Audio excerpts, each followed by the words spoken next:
Hello दोस्तों, स्वागत है यूट्यूब चैनल सर्टेनिटी मटेरियल में। और यहाँ पर देखिए अभी हम बात करेंगे ईएम यानी इंजीनियरिंग मटेरियल के।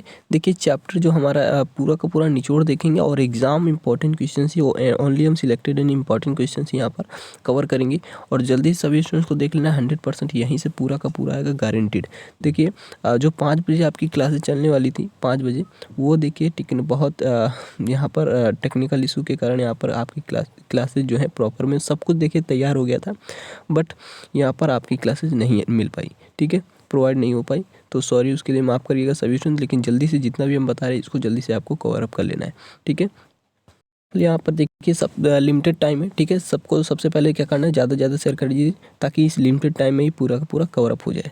और जो इसने चैनल बने, चैनल को सब्सक्राइब कर लीजिए। यहाँ पर देखिए कोई टाइम वेस्ट ना करते हुए यहाँ पर विदाउट टाइम वेस्टिंग के हम पूरा पूरा यहाँ पर देख लेते हैं। सबसे पहले आपका आएगा मैकेनिकल प्रॉपर्टीज। मैकेनिकल प्रॉपर्टीज में 2-3 आपको एकदम 100% मिलेगा, ठीक है।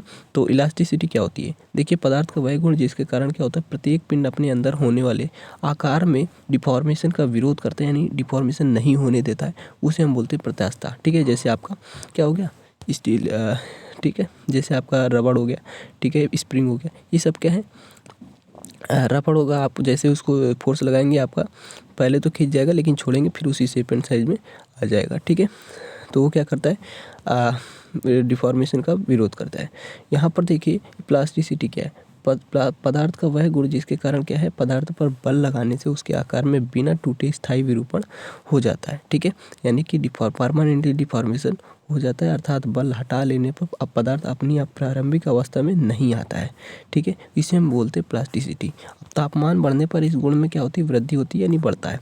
जैसे प्लास्टिसिटी को परमानेंट डिफॉर्मेशन भी कहते हैं, जो इलास्टिसिटी होता है इसे टेम्परेरी डिफॉर्मेशन भी कहा जा सकता है। यहाँ पर देखिए प्रॉपर्टी है यहाँ पर डक्टिलिटी, ठीक है। डक्टिलिटी क्या होता है, पदार्थ का वह गुण जिसके कारण क्या होता है उसमें उसे पतले तार के रूप में हम क्या करते हैं, खींच सकते हैं, ठीक है, वो हमारा डक्टिलिटी कहलाता है। ब्रिटलनेस क्या होता है, पदार्थ का वह गुण जिसके कारण क्या होता है, पदार्थ पर चोट लगाने से, ठीक है, वह बिना किसी आकार में मतलब विकार अथवा खराबी उत्पन्न हुए टुकड़े टुकड़े हो जाता है, उसे हम ब्रिटलनेस कहते हैं। जैसे आपका चौक हो गया, ठीक है। तो यहाँ पर देखिए और यहाँ पर आप एग्जाम्पल कई सारे लिख सकते हैं। भंगुर पदार्थ में तन्यता क्या होती है एवं कुट्यता की कमी होती है। ब्रिटलनेस आप समझ गए होंगे आई होप। यहाँ पर देखिए नेक्स्ट है टफनेस। टफनेस क्या होता है, पदार्थ का वह गुण जिसके कारण पदार्थ टूटने से पूर्व धक्के या झटकों का विरोध करता है, ठीक है। धक्के या झटकों यानी जो वाइब्रेशंस वगैरह इसका अपोजिशन करता है, वो हमारा टफनेस कहलाता है। एग्जाम्पल जैसे आपका नर्म स्टील हो गया और आपका पिटवालो हो गया, ठीक है, रॉट आयरन। हार्डनेस क्या होती है, हार्डनेस पदार्थ का वह गुण जिसके कारण क्या होता है, पदार्थ रगड़ने काटे जाने एवं खुरुचे जाने का विरोध करता है, वो हमारा हार्डनेस कहलाता है। अब देखिए यहाँ पर नेक्स्ट यहाँ पर है आपका कुट्यता यानी मेलिबिलिटी। पदार्थ का वह गुण जिसके कारण क्या होता है, पदार्थ को पीट कर बिना चटके उसे पतली चादर के रूप में बदला जा सके, ये हमारा कुट्यता कहलाता है। जैसे एग्जाम्पल में होगा आपका तांबा, सोना, चांदी, पीतल, माइल्ड स्टील, एल्युमिनियम, ये सारे इसके एग्जाम्पल हैं। लिमिटेड टाइम इसलिए हम जल्दी से कवर अप कर रहे हैं, तो आप भी मतलब 1.5 गुना करके आप स्पीड या, ठीक है, 1.25 करके आप जल्दी से देख लीजिए इसे। पदार्थ का वह गुण जिसके कारण क्या होता है, पदार्थ का महाबलों के कारण उत्पन्न जो डिफ्लेक्शन होता है उसका विरोध करता है, वो हमारा स्टिफनेस या लीनियर डिफॉर्मेशन कहलाता है, ठीक है। टेनासिटी क्या होता है, तनाव में किसी पदार्थ को तोड़ने के लिए, ठीक है, उसमें जितनी भी क्या होती है अधिकतम प्रतिबल तीव्रता उत्पन्न की जाती है, वह हमारा क्या कहलाता है, वह पदार्थ का टेनासिटी कहलाता है। नेक्स्ट यहाँ पर देखिए नम्यता यानी फ्लेक्सिबिलिटी क्या होता है, पदार्थ का वह गुण जिसके कारण क्या होता है, पदार्थ को बिना टूटे किसी चाप की आकृति में मोड़ा जा सके, वो हमारा फ्लेक्सिबिलिटी कहलाता है। फटीग, देखिए चक्री सेना की क्षमता को हम क्या कहते हैं, फटीग कहते हैं। और जब हम क्या करते हैं, किसी भी मटेरियल पर बार बार रिसाइकलिंग मतलब बार बार प्रतिबलों के लगने के कारण पदार्थ की जो प्रतिरोधकता होती है, रेजिस्टेंस, उसमें कमी आ जाती है, उसको हम कहते हैं फटीग।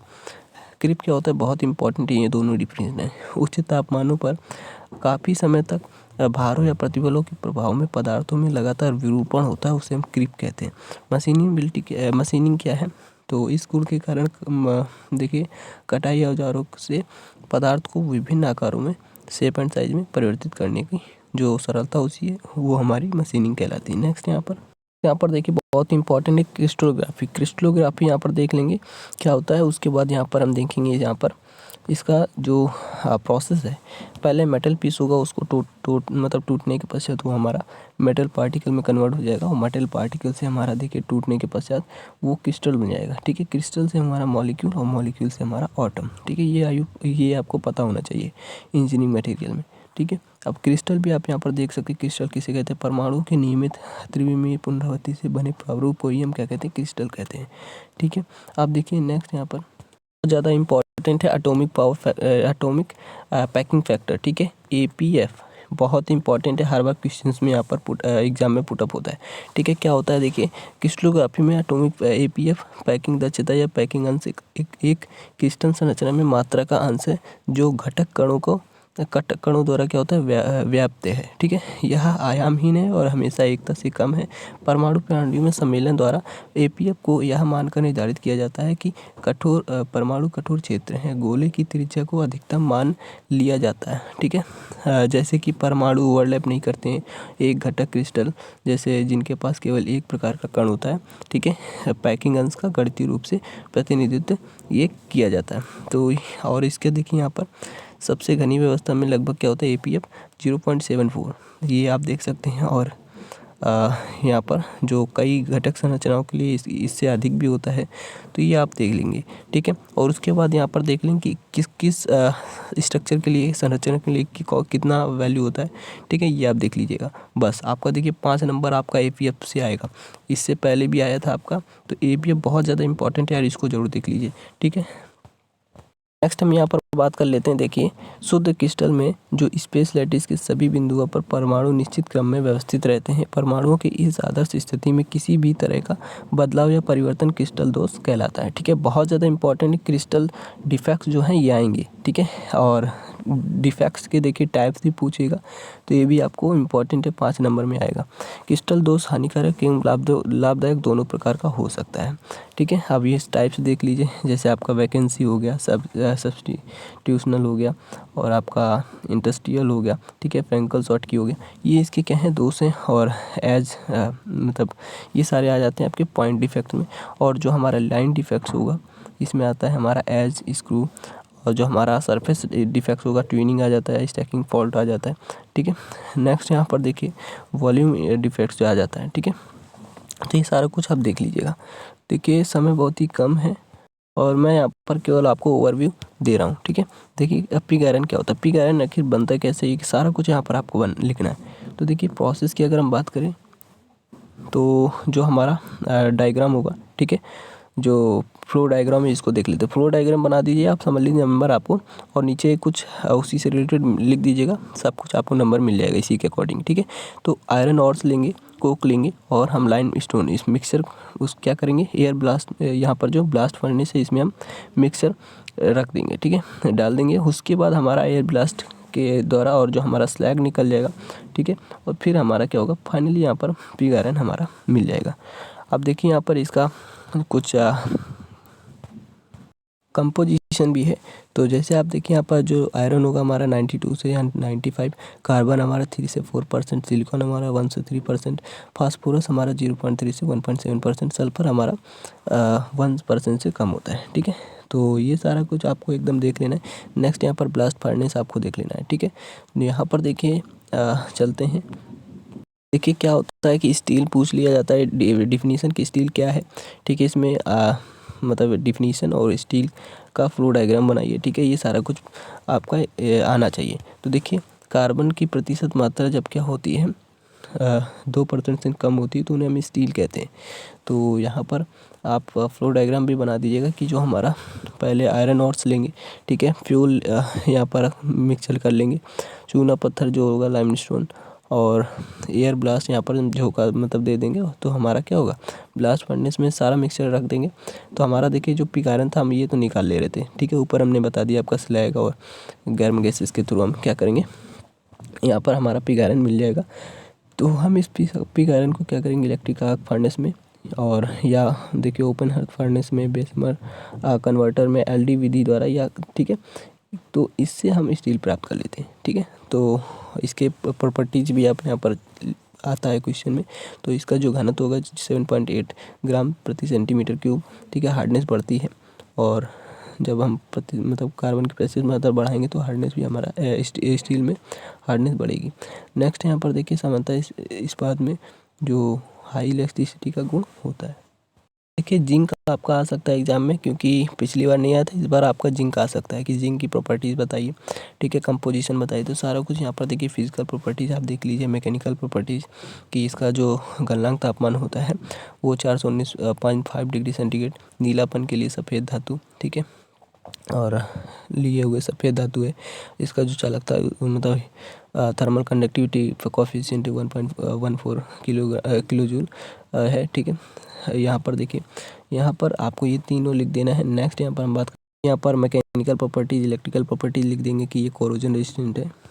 यह देखिए गुड कंडक्टर है, इस डक्टिलिटी और मेलेबिलिटी का गुण इसमें होता है। और उपयोग लिख दीजिएगा कि जैसे शुष्क सेल में, दवाइयों में, पेंट बनाने में, डाई कटिंग कास्टिंग में, मिश्र धातुओं में।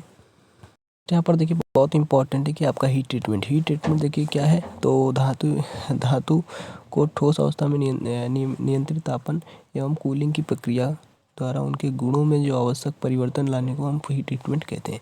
इसके उद्देश्य देख लीजिए, मशीनिबिलिटी में सुधार करना, ठीक है, मैकेनिकल प्रॉपर्टी जैसे आपका डक्टिलिटी, हार्डनेस हो गया, टफनेस हो गया, स्ट्रेंथ आदि में सुधार करना, वेल्डेंस, कोल्ड वर्किंग आदि से उत्पन्न जो आंतरिक प्रतिबल होंगे इनको दूर करना, ठीक है। नेक्स्ट यहाँ पर में देखिए इन प्रोसेस को भी देख लीजिएगा, बहुत इंपॉर्टेंट एनीलिंग प्रोसेस, ठीक है, तो इन प्रोसेस को जरूर एकदम तैयार कर लीजिएगा। अब हम नेक्स्ट एंड लास्ट बहुत ज़्यादा इंपॉर्टेंट है, 5 नंबर में आपका ये पूछेगा कि प्लास्टिक जो थर्मोप्लास्टिक है, थर्मोसेटिंग प्लास्टिक, इसमें डिफरेंस क्या है, किसे कहते हैं, ठीक है, डिफिनीशन पूछ सकता है विद एग्जाम्पल।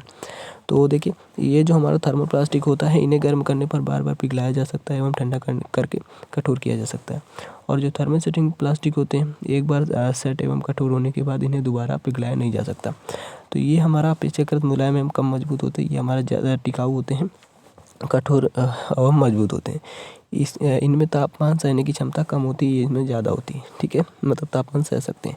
इसमें कच्चा माल सामान्यतः दाने यानी कि ग्रेनुल्स के रूप में मिलता है।